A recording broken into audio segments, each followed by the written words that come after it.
Listen, life's all about leveling up. Whether you're handling business on the field or kicking it in your zone, you like to celebrate with cigars that match the moment. That's why you should link up with Famous Cigars to bring you a wild deal.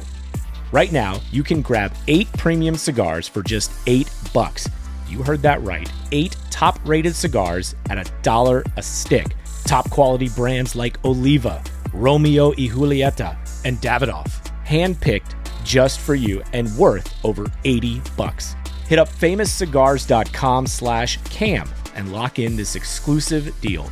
While you're there, check out their insane selection of premium cigars, all shipped fresh and fast from their massive 20,000 square foot humidor. That's half a football field. Famous Cigars has been in the game since 1939 and still family owned. So celebrate every win with the folks at Famous. 8 cigars for $8. famouscigars.com/cam. A massage chair might seem a bit extravagant, especially these days. 8 different settings, adjustable intensity, plus it's heated, and it just feels so good. Yes, a massage chair might seem a bit extravagant, but when it can come with a car, suddenly it seems quite practical. The all-new 2025 Volkswagen Tiguan, packed with premium features like available massaging front seats, it only feels extravagant. Hey everyone, it's Lindsay Rhodes, and I've got a new podcast, The NFL Road Show. Fun and kind of nerdy conversation about the NFL every Monday, Wednesday, and Friday. I've got some amazing guests that are joining me. I'll be breaking the huddle with the top stories, previewing games. We'll get you set for the weekend fantasy with our Fantasy Friday episodes, and we'll answer some of your questions as well. So subscribe to the NFL Road Show on Apple Podcasts, Spotify, or wherever you get your podcasts. The Timeline is a Blue Wire podcast. Yeah, we got a team. All the attention that I think Devin gathers, myself, everybody on our team, I think it's a great team effort. We'll take the win. I'm sure both will say the same.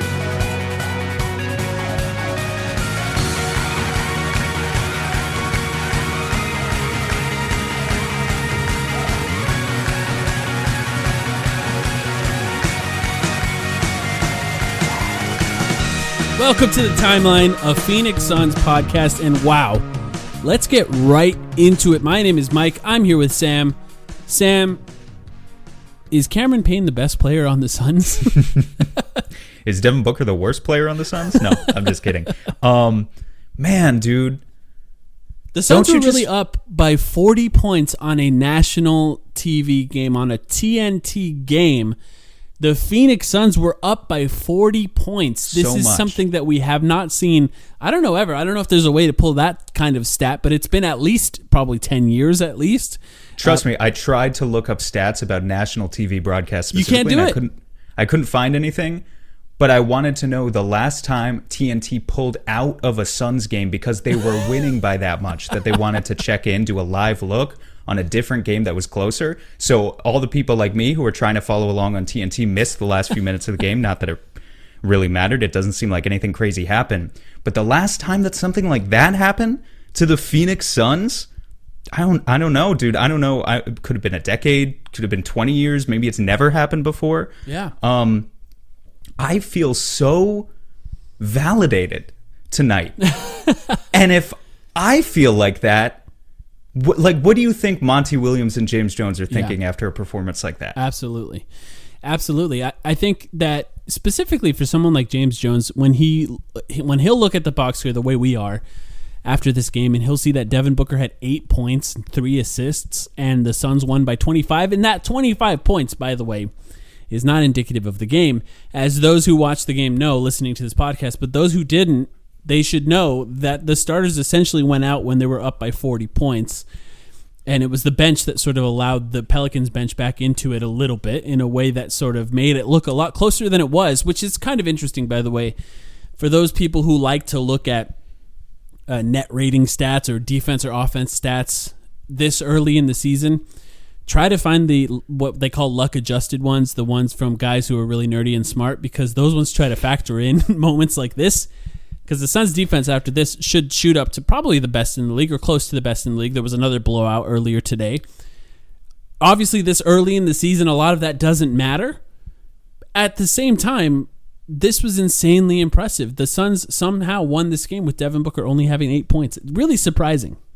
Yeah, I mean, look, I want to give New Orleans a little bit of credit because the Suns did not pull away in the first quarter. They didn't pull away until the second quarter. And watching this game, it was very clear the Pelicans, Stan Van Gundy, respect Phoenix's creation. They saw this team coming in as the team that led the league in assists this year and respected their ability to have multiple ball handlers who can create. So what they did is they packed the paint. They put a hell of a lot of pressure on Devin Booker and Chris Paul in that early first quarter, and frankly on anyone who came inside the paint, daring the Suns to kick it out to shooters and make them pay for it. Right. And you look, in previous seasons, maybe that would have worked. But tonight, I saw Cody Hunt, our friend of the pod, Cody Hunt, pulled it up on Twitter. The Suns had 19 threes. Tonight, they shot 40%, but 19 makes was the fourth most by the team in any game in franchise history.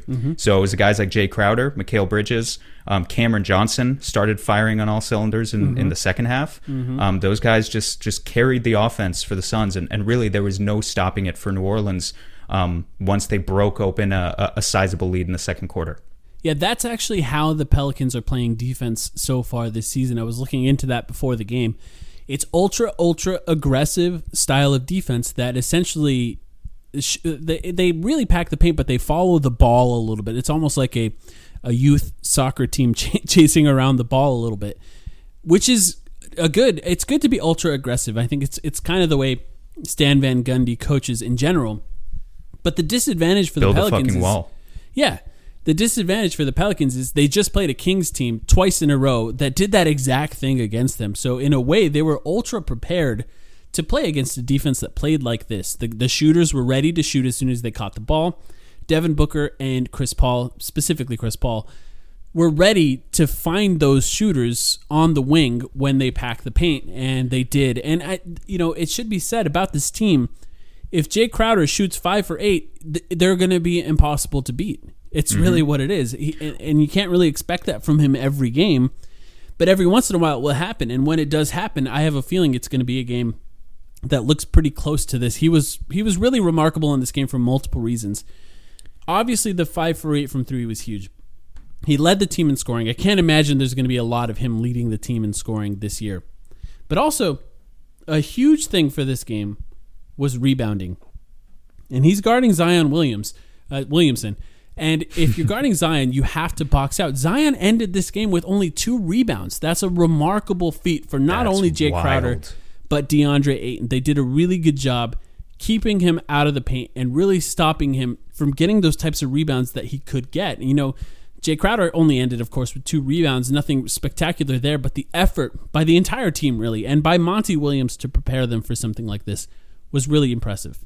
7 offensive rebounds for New Orleans tonight, 12 for Phoenix, and that's a really good point you brought up because New Orleans they've just got big bodies. Steven Adams is another one. He was held to 3 offensive rebounds. He got 8 overall. Didn't have a terrible game, but wasn't a monster on the glass by any means. And, I'm glad we're shifting the focus away in the conversation a little bit from the 3-point shooting because, look, the 3-point shooting tonight was awesome and it was important, but there's going to be a lot of variance in jump shooting teams from night to night in the NBA. And a lot of times, the Suns just a couple games ago dropped a game against Sacramento because they shot 25% from deep. On a night like tonight, they shot 40%. But I think the important thing that you can take away from tonight is that even if this was a game where the Suns shot closer to 25-30% from 3 with the number of open looks that they were generating, there are games where you luck out because of your jump shooting and you win by 5 or 10 points. This was not one of those games. This was a game that was dictated by their ball movement, the ball whipping around no matter who was on the floor,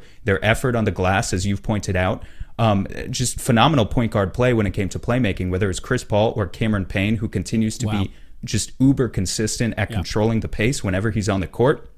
So this was not the Suns shooters getting hot, even though they did, and sort of lucking into a victory. This was the Suns would have won this game regardless because of all the little things they did too. Yeah, it was a fascinating game for a lot of those reasons. And like I said, the Kings really attacking them the way they did prepared them for this game really well. And I thought, obviously, Chris Paul was very ready for that. Cameron Payne, we're probably going to be talking about him a lot this year. he has been the most consistent player so far. Every single game he has had really good minutes. This game specifically, he just looked like a guy who was literally controlling the pace.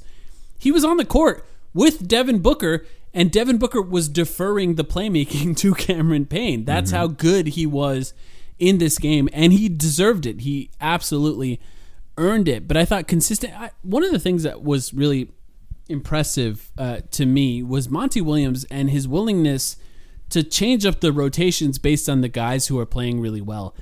That's the advantage of having a deep team, and the depth really showed itself today.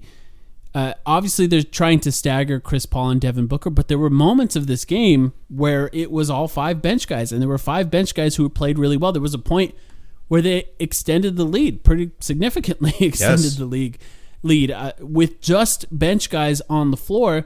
Then as the half was coming down to an end here, he took Devin Booker out for a while and left Chris Paul in. He took Chris Paul out and put Cameron Payne in. Like these are minutes of the game that are insanely important, closing the quarters, closing the halves. And his willingness to put bench guys in when they're playing really well was impressive to me. He's done a really great job. The main thing is preparing the guys, because you have to be prepared to play a team like New Orleans. New Orleans, they have Zion. They have Brandon Ingram, was one of the best players to start the league so far this season. And to have, look, we can talk about it every single game. To have a guy like Mikal Bridges to throw out there against someone like Brandon Ingram every single game is such a luxury, especially when DeAndre Ayton's rim protection is as good as it was this game. I thought he was pretty good this game as far as protecting the rim. That's essentially 2 guys that are going to lock you down as much as you can possibly be locked down, and I think they did a really good job on Brandon Ingram in this game specifically. Just consistency all around from basically all the guys. To go back to the bench that we were talking about a second ago, there was this specific lineup in the early second quarter. It was really the first time the Suns broke open a lead, and there was no Booker and no Paul. But you know what? Dario Saric played tonight. And with Dario Saric on the floor, plus Cam Johnson and Cameron Payne, I watched those 3 on the floor together. I think Langston Galloway was also on the court. I don't remember who the 5th guy was. But I felt this sense of ease wash over me. You know, it was just pure relief at having Dario Saric at that backup 5 spot, as opposed to Damian Jones or even Frank Kaminsky. And I thought Frank Kaminsky did his best in the couple of games he played. Yeah. But Saric is such an upgrade. Oh, wow. And the playmaking with those guys, we talked already about Cam Payne controlling the pace, but when you throw Saric in there, he really runs the floor very well for a 5. And he'll collect. You posted some clips of it on Twitter. He'll secure the defensive rebound and then just charge down the floor. He'll set 3 or 4 screens for other guys, and then he'll dive to the rim. And he's not an athletic guy, but he finds a way, just like Payne does, honestly. They're both finesse finishers. They just find a way to finish at the rim. Obviously, in addition to his 3-point shooting, he was fantastic. Yeah, a big headline for this game was Dario Saric is back. He's back. And you're right. I think, look, he played 14 minutes. He was plus 21 in those minutes. And I know plus minus in a single game doesn't matter, but there's certain times where it just feels like it should matter. And this is one of those times where it just feels like it should matter, because plus 21 in 14 minutes is not something that you can scoff at. That's insanely impressive to be able to do that. But his ability to make quick decisions is why he is such an important piece for this team. There's never a moment where he's not setting a screen, diving to the rim, sealing off his man, or catching the ball and making an immediate decision with the ball, whether it be passing to someone cutting, because he's capable of passing those little bounce passes to guys cutting to the rim, or finding shooters wide open. And to have a guy who's playing center who can sort of stand in that horns area, right? This is the horns offense is commonly where the big men stand at there's the free throw line, essentially, free throw line extended, if you will. Yeah, the elbows. Yeah, the elbows. And they find guys based on that. And that's essentially a playmaking position for a big man. You can't really put a big man in those positions often unless they're capable of playmaking for other guys, because it's in that in-between area where you have the ability of playmaking for guys at the rim or playmaking for guys at the three-point line. And to have a guy who's capable of standing in that horns area and catching the ball and making decisions as fast as he does is insanely valuable. He's a starter that's coming off the bench for this team. He's capable of starting on teams. And, for Monty Williams, I'm going to sing his praises a lot. To really unlock what Dario Saric does for this team in the way that he has, especially because he wasn't that good to start. Think back to the beginning of last season. His role was not clearly defined. He was trying to start next to DeAndre Ayton. The spacing wasn't quite there. He was essentially a guy that was forced to play like Cameron Johnson, and he's not that. He just isn't. Yeah. He's more of what he is now, which is a connecting piece that makes everything around him work. And I don't think it's any coincidence that he comes back and they look this good, because there was a giant glaring hole on this team before that was Damian Jones. I feel bad that we're going to pile on him. He might not even be in the NBA in a few weeks, to be honest. That's how bad he's been. Yeah, I don't want to pile on Damian Jones. However, you just look at the obvious difference when one guy can dribble and the other guy can't. And really, it's so important to the scheme. It's so important that every position, every player in this scheme be able to have the maximum number of options whenever they catch the ball. So yes, you want them to have the vision where they can make passes. You want them to have the strength so they can set screens in the case of big men. But also dribbling adds that third layer. Guys in horn sets, as you're just talking about, standing at the elbow, who can also put the ball on the floor. It just makes him all the more dangerous. And you know what? Dario, I'm looking at the box score right now. He had 1 assist and 3 turnovers. I'd have to rewatch the game, but I don't think that tells a story at all. I think he had some hockey assists tonight, absolutely. And he's whipping the ball around the floor and just making plays. Like he talked about after the bubble, in his introductory press conference this year, he said in the bubble he felt this freedom. They were just running down the floor and making plays, and it all felt natural. And when you can reduce a scheme like that to just these basic parts that collectively fit together so fantastically, I don't know. I mean, like we saw the Suns at full strength for the first time this season, and it's not reasonable to expect them to stay this way for the entire year, because there are going to be other, obviously I don't want to jinx anyone, but there are probably going to be other ticky-tack injuries at some point. You hope guys don't miss too many games, but you're not always going to be at this level of strength. But we saw a glimpse of just how well this team can utilize its full depth. And honestly, I think it calls into question, like, what is their ceiling now? Like, I don't want to overreact to one blowout win. They're only 3-1. It's very early in the season. But I mean, after this, they look like they can go toe-to-toe with anyone. I think that first of all, we don't really know how good New Orleans is, right? So that's a big part of this. Interestingly, the Kings had a big win over the Nuggets today without some of their best players, but it's still fair to say that the Kings looked a little better than we expected, and the Suns beat them pretty handily in that second game after a really close game where they all kind of played really badly. But something I want to point out about Dario Saric real quick is having the mind of a playmaker isn't just about being capable of passing the ball. It's also just understanding where guys need to be in order for plays to be made. And if you just take any play where Dario's on the court and just watch him, which is something I did in this game a lot because he's back and it's so nice to see him on the court again, especially after the bubble where he was so insanely impressive. He's always in the right place. He's always setting a screen, a little extra screen. He's always running to the right place as fast as he possibly can. He's rolling to the rim when he can to make sure that shooters get open. When that doesn't work, he's very quick to jump back out to that horns area and be ready to catch the ball and move it as quickly as possible. It's the brain of a playmaker more than it is the skill. It's almost like, look, he's not built like LeBron James, right? He can't do the things LeBron James does, but he has that same kind of mind where he understands, he's got that sort of genius level basketball mind where he understands where it is. He just doesn't really have the body to do the things that LeBron James does. And I know I'm making a Dario Saric LeBron James comparison here. Probably for the first time in recorded audio history. Yeah.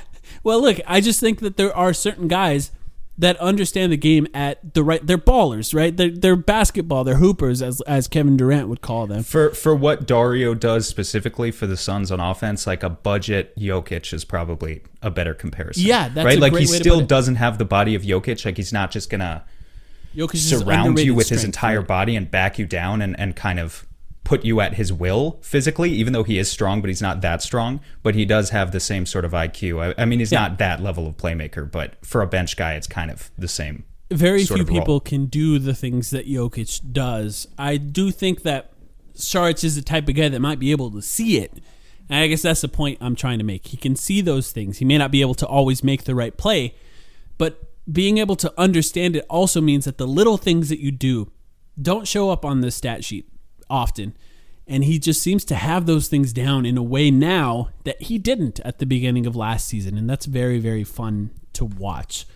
We're talking about the sort of ceiling of this team. I think that's going to be an interesting conversation. Let's save it for the end of this podcast because the Suns have like a few tests coming up with the games that they're going to play relatively soon.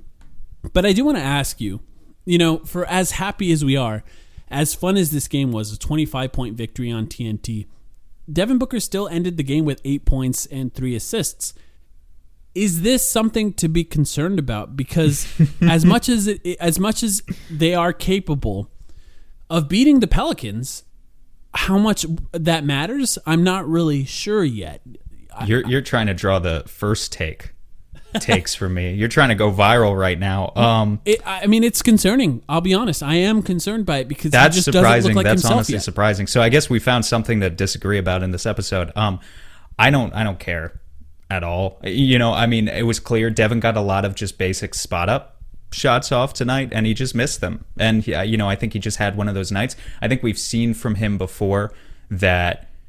Look, he's honestly, despite his reputation, he's not the greatest three-point shooter in the world. He's at his best when he's getting to the rim and being aggressive and looking for his mid-range shot. That's where he can be a killer. And tonight, I think it was just a case of he didn't even have to. He was allowed to be passive because his teammates picked up the slack for him. I'm not worried about, this is a guy with 5 years of experience and 5 years on his resume to tell us that he has that offensive mindset where he can seek out his own shot. I'm going to give him a pass for like the first game in his career where his teammates were actually able to help him to this extent. No, you're absolutely right. I guess my concerns go beyond this specific game. He had some turnover troubles in the first 3 games, and he just doesn't seem to be looking for his shot in the same way that he was, say, in the bubble when they looked at their best last season. Now, it should be said that you're right. The fact that he does not have to do that in order to win is great. But at some point, the Suns will need him to do that in order to win. There are going to be games where the guys like Jay Crowder is a perfect example. Jay Crowder 5 for 8 from 3, 4 for 4 from the free throw line. That's just not going to happen on a regular basis. He has to be the guy that can be relied on in certain scenarios where they absolutely need him to score. Am I concerned long term? Not at all. Am I concerned short term? A little bit. I think there is an element of he has to find the proper role on this team, which is a mixture of looking for a shot and finding other guys open. And I think there is an element to Chris Paul is so good at dictating the pace and the flow of this game that maybe it's okay that he's not quite the playmaker that he was in previous seasons, because now, even though Rubio was what he was, Chris Paul is something more than that. And maybe there is a point where he has to understand that his role is now scoring a little bit more than it was before. And I know that this is a weird game to say this afterwards, but it's not the only game that happened since the last time we recorded. We only recorded after that first game. So it's something that I'm monitoring. Maybe I'm not overly concerned about it, but I'm monitoring it. It's been 4 games now, and we haven't seen a Devin Booker-esque performance in the way you think of one. I'll give you that. I do think he's mostly looking for his shots. He's not been aggressive because he hasn't had to be, but he is looking for kind of the similar sorts of difficult shots that we saw in the bubble. Like he's taking pull-up transition threes early in the shot clock. We've seen that from him. I think that was in the Dallas game and maybe in Sacramento as well. Some of the difficult pull-up mid-range work has come through as well. So I think he's still got it all in his repertoire. Yeah. I'm just not really worried about it. I think the only thing that we could call into question about Devin's first week this week is that the turnover numbers were entirely too high, and not all of I went back, and I know you did too, and watched all of his turnovers from those 2 games against the Kings, and some of them were the fault of the roll man, but not all of them. Some of them or Mikal Bridges missing it, or like a bad cut by Jay Crowder. Yeah. There were guys that were responsible for those. Yeah, but ultimately, we know Devin has the playmaking. Sorry, Book. Devin makes him uncomfortable. We know Book has the playmaking chops. And we know, based on limited sample size maybe, but I still think we do know that point book lineups in spurts, when they do have to stagger CP3 and him, those lineups are still going to be successful as well. So I think they'll figure it out. It's early on in the season, and we're 3-1, and we have maybe the best defensive rating in the NBA. They haven't updated the stats yet after this game, but we might. So we're nitpicking at this point for sure. All I'm saying is, when Chris Paul puts the King of Brooklyn, Jay-Z, on FaceTime with Devin Booker, if you had to bet on the points, you would probably bet the over after that. You think that something was about to happen with Devin Booker. TNT, a few mediocre Devin Booker performances before that. Now it's a national game. Now Chris Paul put Jay-Z on the phone with him to give him an extra boost of confidence that Devin Booker himself said he needed.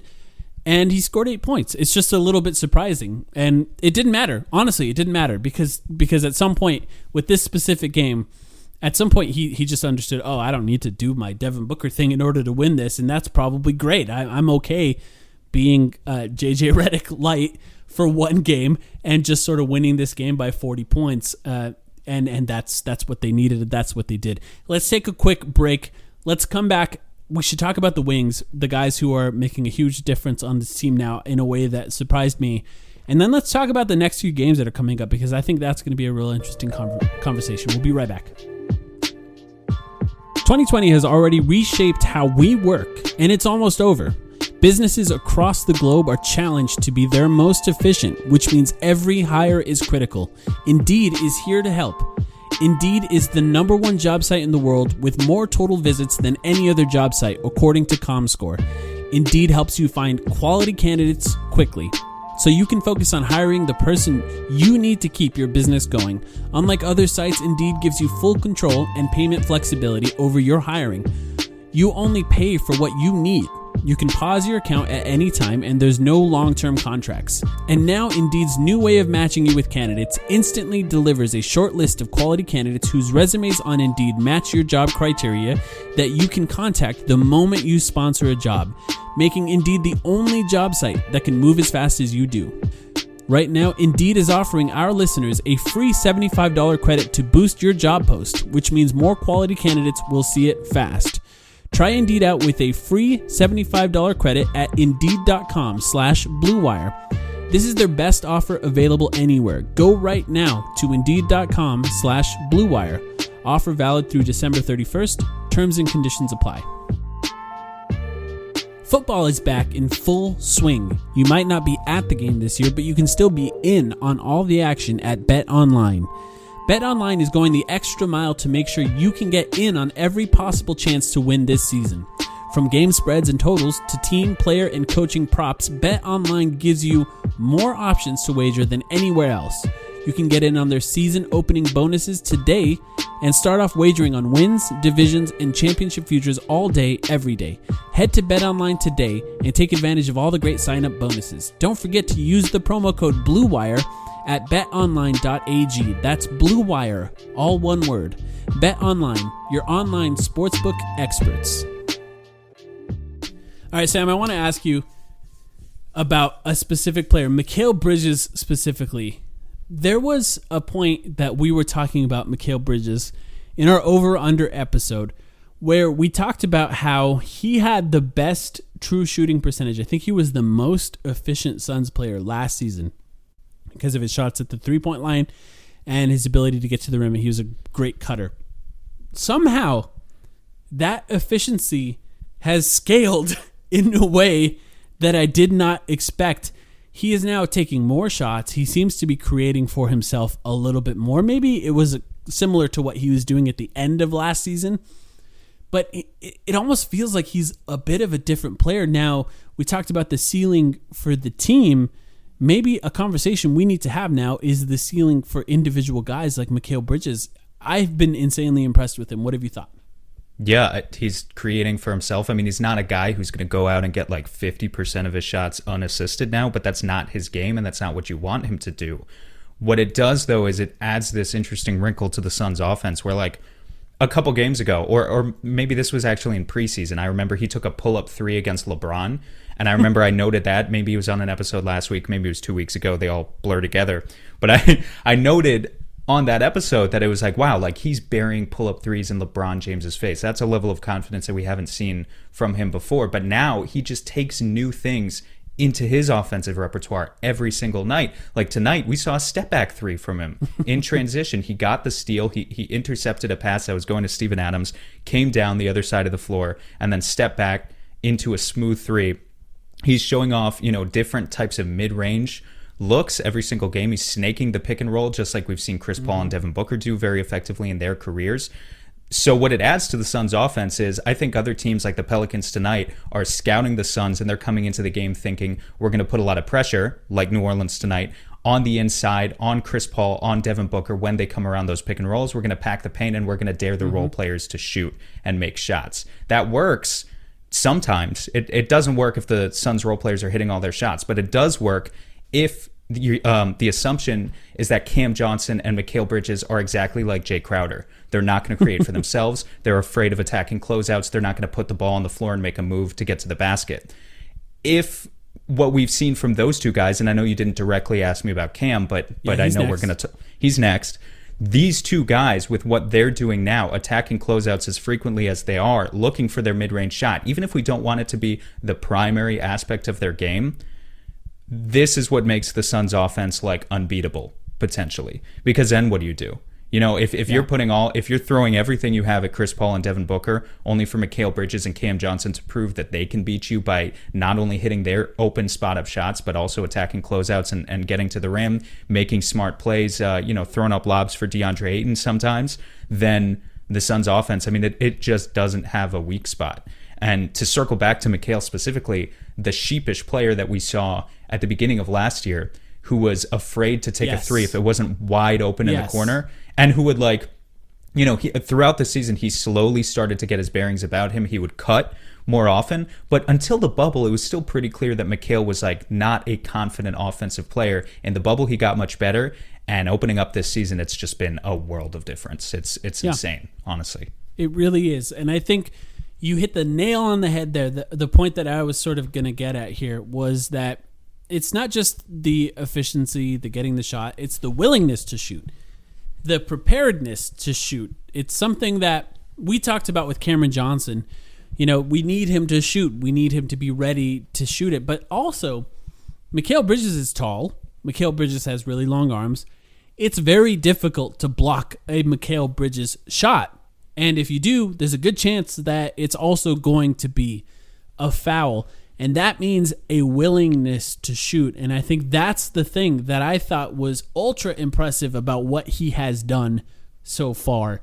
It is that he is ready and willing and prepared to shoot as soon as he catches the ball.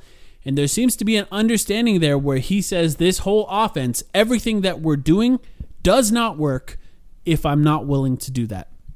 That means that he's going to launch a lot of threes every single game. But that also means that with him, with his understanding, his level of basketball IQ, if he sees that closeout, he's going to be prepared to grab and go. And I think there's something really impressive about both him and Cameron Johnson. It's their how ready they are to attack closeouts has been really impressive. There's a thing that Mikal Bridges does when he catches it on a closeout. It's like he's loading up to attack that closeout before the ball even gets to him. And that's a first step thing. That's a thing where by the time the defender gets out to him, Mikal Bridges is already on the other side of that guy. And this is something that Devin Booker has always been really good at. And what he's done now when he's on the other side of that guy has been really fascinating, because before it was a cut directly to the basket. If there was a defender underneath the basket, Mikal Bridges is going to try and find another guy. He's a good passer. He can find a cut man. He can find a guy at the three-point line. But now he has found a way to keep that handle alive with a defender either at his hip or behind him. And his confidence now pulling up either for a short jump shot, which I love because those short jump shots seem to be really easy for him. And look, like I said about him being impossible to block at the three-point line, that essentially translates to the rim as well. But also to step back and confidently take a mid-range shot is something that I did not expect out of him quite in the way that he has done so far this season. It's something that has been surprising for me. There's an element of he looks like a playmaker out there.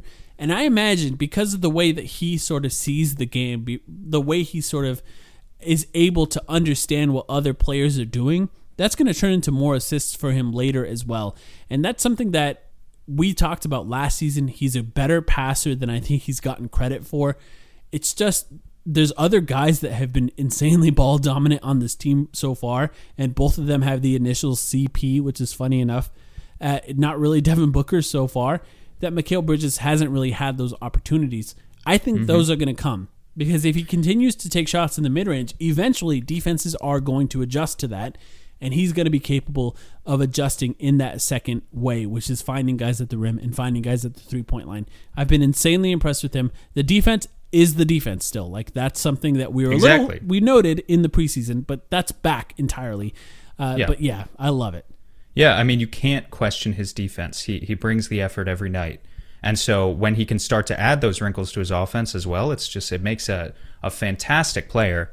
Overall, and you talk, just to hammer home the point a little bit more, if I haven't said it enough over the past year, you talk about him looking like a playmaker. That's the system. That's the point.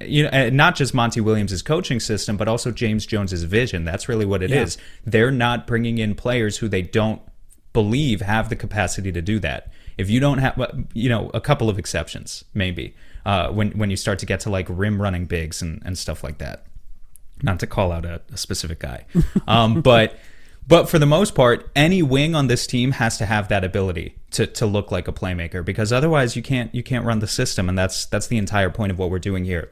And with Cam, I just think it's interesting. Like, I didn't expect the mid-range shooting from Cam either. He took 10 threes tonight, in fairness. So like, I think this was the first game of the season for Cam where it was very much like rookie season Cam, and he was just out there and he was hitting spot ups because that's like the primary thing that he does. But in the previous games against the Kings, definitely a lot of mid-range dribble drive creation out of him too.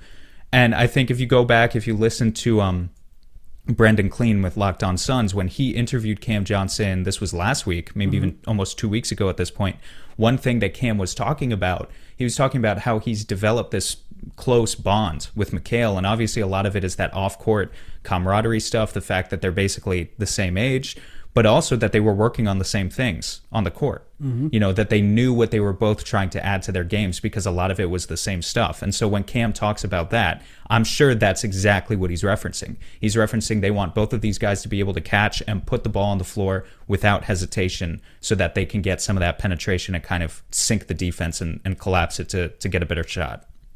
Yeah, it's been really impressive. And I think if Mikal continues to be capable of pulling up from mid-range and Cameron Johnson continues to be capable of pulling up from mid-range, how do you guard this team? Like, really? Exactly. Well, that's what I'm saying. You can't. It's really impossible, especially if they continue to be capable of moving the ball as quickly as they're capable of doing. And, Cameron Johnson, I just sort of went on a diatribe about Mikal Bridges. A lot of that applies to Cameron Johnson as well. I think the big difference is, one, Cameron Johnson is taller, I believe. I don't know what they're listed at. He looks taller than Mikal Bridges, and the ability to launch threes. He shot 10 threes for the first time this season. He only had one game last season where he shot more than 10 threes, and it was 13 threes, and of course he had 6. And I believe it was his season high in points scored. He needs to shoot more and more of those, and I think he understands that in the right way now. But I do think that there has to be the right balance of shooting that three and understanding how to attack that closeout, because he's clearly capable of that. And for him, the mid-range is fine, and I'm okay if he shoots a few of those mid-ranges, but he's shown an ability to get to the rim in a really interesting way, and I think he's going to be able to draw some fouls on that. And look, his defense has been good so far too. It's a weird thing where both Mikal Bridges and Cameron Johnson are sort of molding into the same player offensively. They do a lot of the same things so far, and Mikal Bridges, if he continues to hit the three the way he has been, he's had one bad game, but outside that, if he continues to hit the three the way he has been, it's going to be a really interesting thing to see how those guys develop. And for a guy like James Jones to really find Cameron Johnson, he's got to be really victory laps constantly in his brain. Somebody asked us a question for this podcast, and their one question was, is James Jones a witch? Let me see if I can dig that up. Yeah, so you give credit to that guy, because what a great question to ask. Yes. It's not just Cameron Johnson. It's not just, some people give him credit for that Mikal Bridges one. I don't really do that. It seems like a James Jones pick, I'll say that, but it doesn't really, you can't give him credit for it. But also Cameron Payne at this point, like finding that sort of diamond in the rough. And it should be said, as amazing as Cameron Payne has been, it's still 12 games, and he needs to continue to do well. I don't really expect this level of performance out of him, and if he can keep it up, there is a chance that he ends up in the six man of the year conversation. He's still shooting 50% from deep as a Sun. That's over insane. 12 games now since the bubble, because he was 3 for 6 tonight. So eventually that has to go away. Anyway, I want to credit the PP man. It's funny because I didn't pay attention to his name at the time. Figured I had to credit the guy. So there's your credit. Yeah, man. But do you want to talk about these games coming up? Wait, no, I gotta ask you. We have to talk about it. All right, fine. DeAndre Ayton. Sure. Yeah, I wanted to know if we could maybe take a week off. Okay. Not even in a bad way. Just like, people have. It's exhausting. It's become exhausting. Exactly. Just let the kid play at a certain point. Okay, let me say one thing. Sure. Can we put the moratorium on any DeAndre Ayton future contract conversation until, let's say, at least the last 2 months of the season? You mean like we did with Mikal Bridges' his shot? Yeah, but I think there's an element of, you can talk about Mikal Bridges' shot, but I also think that when you're talking about a player's contract situation after every single goddamn game, it's exhausting. It's exhausting. We cannot continue to have the is DeAndre Ayton a max player conversation after every single game. That's just it's not a useful conversation in any way, because you pay players for what they do on the aggregate, not what they do on an individual game basis. So can we just not talk about that until, let's at least say till after the trade deadline? Okay, I'm with you. I mean, look, people are still going to get sucked into it online. Yeah, but I will do my best. I will do my best to stay out of it. Okay. That's my promise to you today.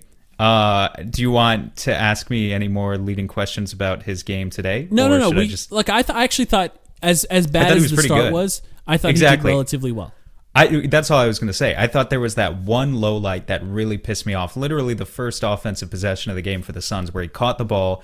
Adams was like 10 feet away, and he's just so used to catching it there and then jab stepping and hesitating that he allowed Steven Adams to catch up to him and didn't attack the basket when he could have. After that, look, it was a DeAndre Ayton game. He didn't dominate offensively, but he had some tip-ins. He was good on the glass. He showed good effort. Most importantly, he set the tone defensively, and I thought he played really well defensively, and that was the most important stuff. That's kind of what we've always talked about with him. He needs to set the tone defensively. If Mikal Bridges and Cameron Johnson continue to excel offensively, at some point we have to be okay understanding that DeAndre Ayton is going to be a bit of a role player on this team. He's not going to be fed like a star, but I think it's okay to understand that in the right way, in that this team can be really great with a role player as good as DeAndre Ayton, a role player that's capable of being a big giant guy who can guard other big giant guys and stop them from getting rebounds,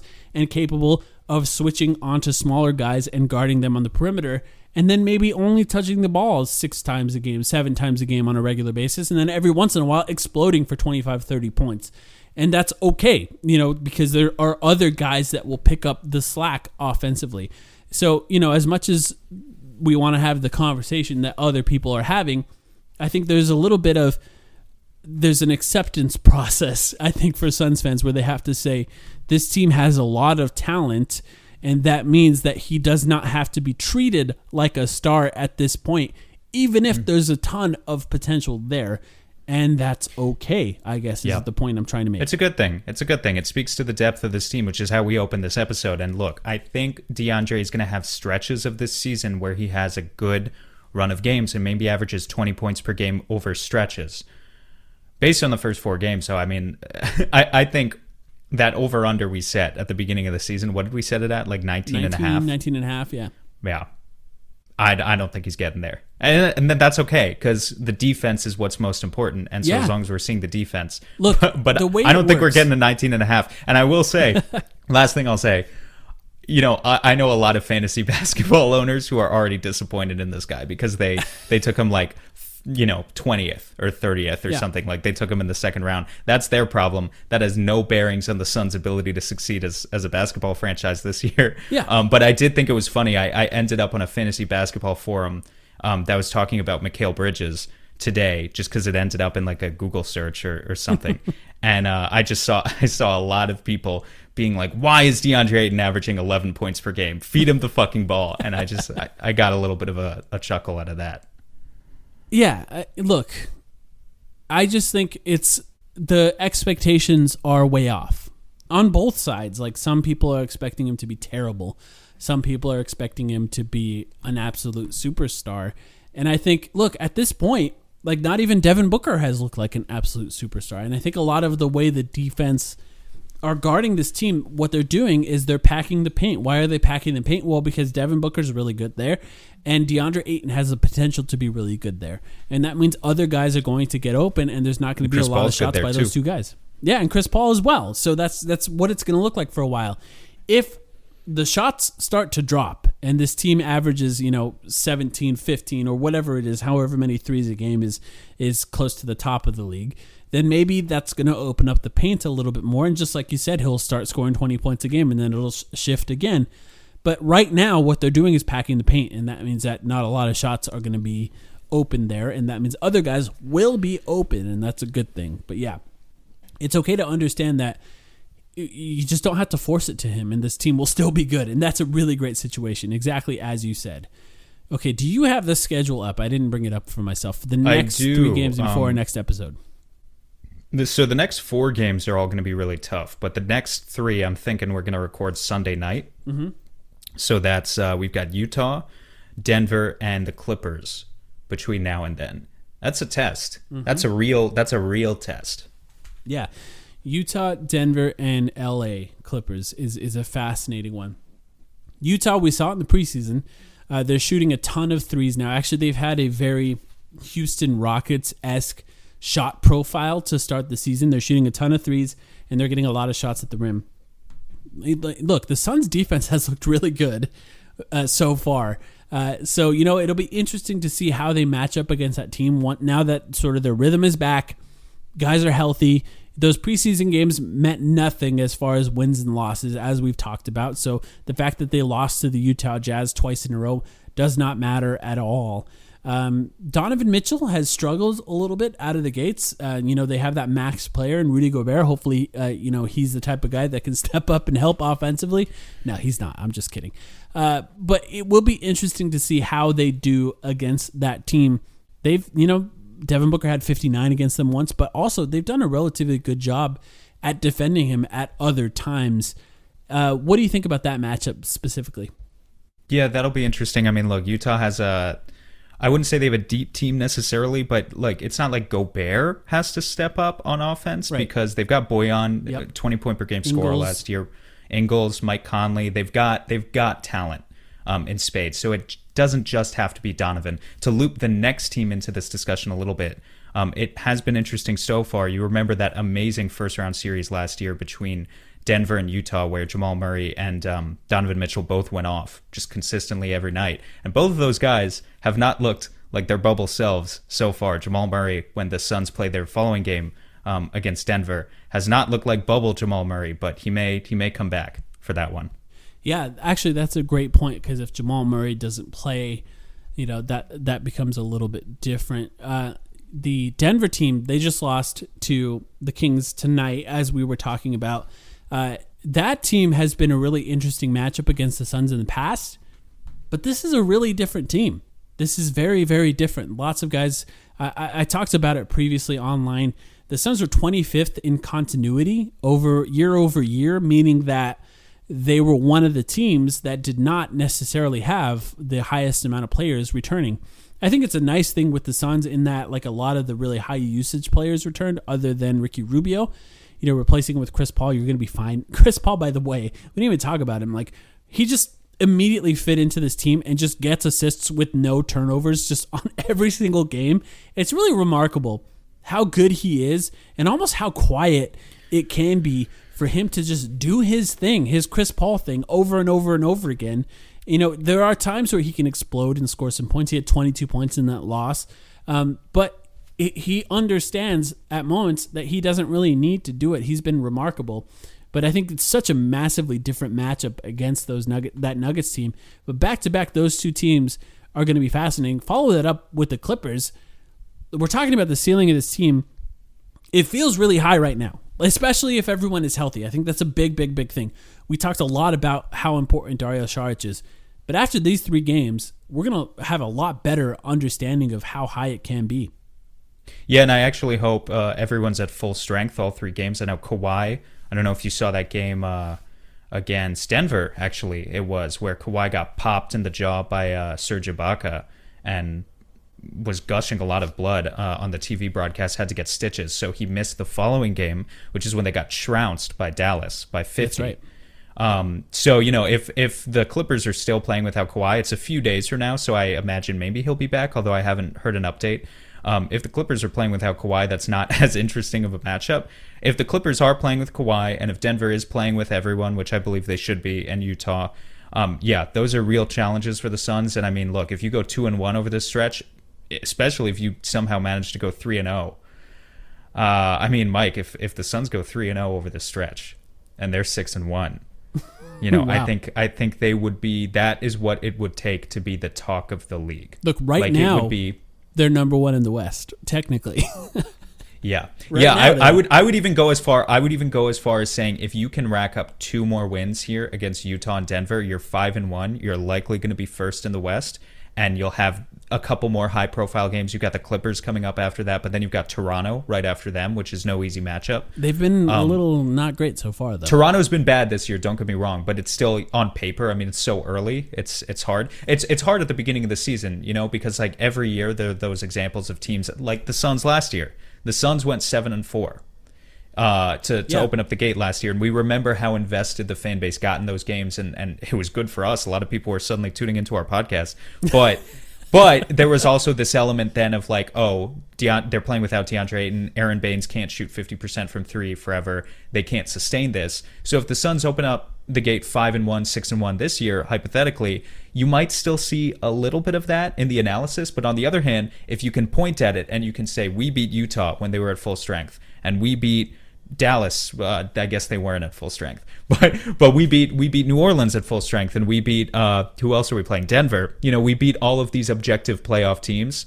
Then it's going to look like it's for real. And at a certain point, I haven't. We are recording this literally right after the game, so I'm not on Twitter or Reddit or anything right now to tell you what the national discourse is about the Suns right now after this game. But I imagine already they turned a lot of heads tonight. And that will continue to be the case if they can rack up a couple more. Yeah, an absolute blowout. I know that the TNT crew interviewed Chris Paul after the game, which I think makes a lot of sense. First of all, he's a huge star. I mean, State Farm commercials every commercial break. But also, I think he's going to get a lot of credit for what this team is doing, and I think he deserves it because, first of all, Jay Crowder wouldn't even be on the team, who led the team in scoring without Chris Paul. There's a big difference maker there. But also, as I've talked about, guys are on their game when they play with superstars, so it makes a difference to have a guy like that. I do have news, though.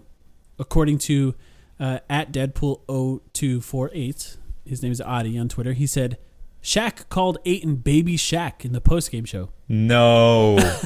No, he didn't.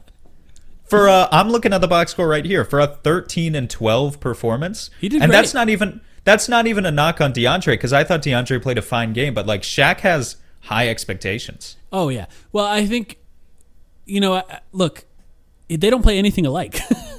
No, not at all. I thought it was funny. I thought it was funny actually during the halftime analysis when they do the little film stuff. Shaq was like, was it Shaq? I can't even remember. It was maybe it was Charles. It was one of them They were talking about Zion. Obviously, they spent too much of the halftime show talking about Zion, but I get it. But they were saying, what is his position going to be going forward? Can he play center? And they sort of showed a post up. They were like, here he is playing center against Ayton. He's too small. Ayton gets the post up. But it was a clip of, Ayton gets the ball over Zion. Yes, he is like taller than him, but he immediately goes to he immediately goes to the turnaround baseline jumper, and it worked. Ayton made the shot. He got fouled. But I thought it was funny that they were using it as this example of like Ayton's physicality was too much for Zion. And I was just like, that is not true. For the record, because I now feel like I have to say it, that's probably the right shot against Zion because he's insanely strong. So, shooting over him makes a lot of sense. It's not really a guy you can bully under the basket. But yeah, they just play so differently. But, I mean, if anything, it just proves their willingness to praise the Suns. And I'll say this, and I'll end with this. And of course, if you have anything else, feel free. But this was the most fun I've had watching the Suns in a long time. There have been blowouts. The Suns have played well against other teams. This felt different because Devin Booker didn't do much. And a lot of the guys that were brought on this team to play well played very well. And some of the younger guys play very well as well, with Mikal Bridges and Cameron Johnson and Cameron Payne. There was just something different about the way this team played. The basketball was basketball. It wasn't just a team hitting threes and blowing out a team because they made 20 threes or whatever it was. It felt right. It felt like a team that everyone understood their roles and everyone was moving the ball really well. I had a great time, and I'm looking forward to watching the rest of this game. Look, it's always fun to record after a win. A win where they're up by 40, even more fun, of course. But I do think that there is an element of this team understands their roles in really good ways. I talked about it on our episode with Kellen Olson. I didn't have a lot of fear about this team. I think there were enough tools in the toolbox for them to be really good. And I think we're seeing that so far, and I hope it continues. Any last thoughts on this game or even the other two games before we go? You hit the nail on the head. It's the difference between, we've had good moments in the past. Last year was fun for us. I think honestly, the bubble. Yeah, there were a lot of high moments. But it was the difference between, there was always, when we were put on national TV in the past, we'd only get one or two cracks at it a season. And there was always this element of seeking validation, seeking acceptance of Devin Booker. We wanted so bad for Devin Booker to be accepted by the national community as the superstar that we believed him to be. That's all gone now. Like, everyone knows Devin Booker is great. Everyone knows Chris Paul is great. So now it's about team-oriented basketball and getting people to buy into the vision under James Jones, Monty Williams. I said at some point during the game, I don't remember when exactly, but like, this is the type of performance, the contribution that you got from your role players tonight. It's the type of performance that could start a Coach of the Year narrative for Monty Williams early in the season, and we've got a very, very long way to go, but things are looking pretty good for that man right now, and I'm glad we have him for another 4 years. This will be a fascinating week for Suns fans, starting with this TNT game. We'll be back after those 3 huge games, and then another one immediately after that, hopefully with great news. But I think, like I said, a lot more information about who this team is, so we'll be back soon.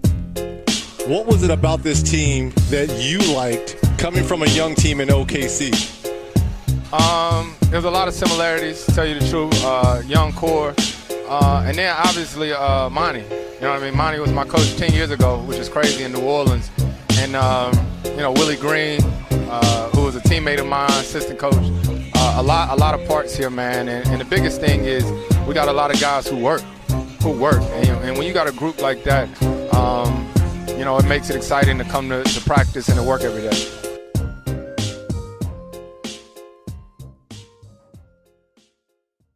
This episode is brought to you by Row.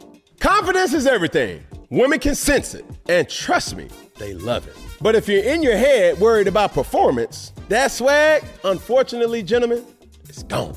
Row Sparks keeps you ready. When the moment hits, you can step up like a superhero and handle your business. No doubt, just confidence. Fellas, Rose Sparks gets you ready fast, dissolving under your tongue and working in 15 minutes on average. No waiting, no missing the moment, plus it stays active up to 36 hours. So when the mood hits, you can go back to back to back, round after round after round. Ro connects guys with medical provider 100% online, so there's no awkward conversation with in-person providers. Go to ro.com/sparks to see if you qualify. If prescribed, new sexual health patients gets $15 off Sparks on reoccurring plan. Connect with the provider at ro.co/fourth to find out if prescriptions Ro Sparks are right for you. That's ro.co/fourth for $15 off your first order. If approved, treatment ships directly to their door. Compounded drugs are permitted to be prescribed under federal law, but are not FDA approved and do not undergo FDA safety, effectiveness, and or manufacturing review. For full safety information, go to ro.co/safety info.